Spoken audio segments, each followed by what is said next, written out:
ചോദിച്ച വഴിയുണ്ട്, പക്ഷേ 2 നാള് കഴിഞ്ഞേ പോവാൻ പറ്റൂന്ന്. പുഴയില് മലവെള്ളം ഇറങ്ങിയിട്ട് കാട്ടുവഴി മൂടി കിടക്കുക അത്ര. പുഴ ഇങ്ങോട്ട് ഒരു പുഴയും കടലൊന്നും കണ്ടില്ലല്ലോ. അങ്ങനെ ഒരു വഴി അവർക്കാർക്കും അറിയില്ലാന്ന്. പുഴയിൽ വെള്ളം ഉണ്ടെന്ന് ഈ തോലന്മാർക്ക് എങ്ങനെ അറിയാം?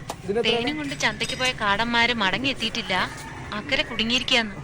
അപ്പുറത്താ നമ്മുടെ നാട്, ഇത് മൈസൂരാ. മൈസൂരാ? ശത്രുക്കൾക്ക് പോലും ഇങ്ങനൊരു ഗതി കൊടുക്കരുത്. ഈ വഴി മാറി എവിടെയെങ്കിലും കിടക്കണമെന്ന് അവര് പറയണത്. സന്ധ്യ കഴിഞ്ഞാ ഈ വഴി കാട്ടാൻ ഇറങ്ങുന്നു. പക്ഷേ തീ കൂട്ടിയിട്ടിരിക്കണണ്ട അടുത്ത് വരില്ല അത്രേ.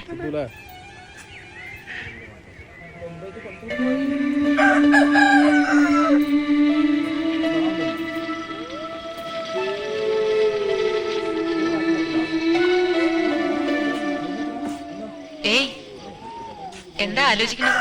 എന്റെ അമ്മൂമ്മയ്ക്ക് നല്ലൊരു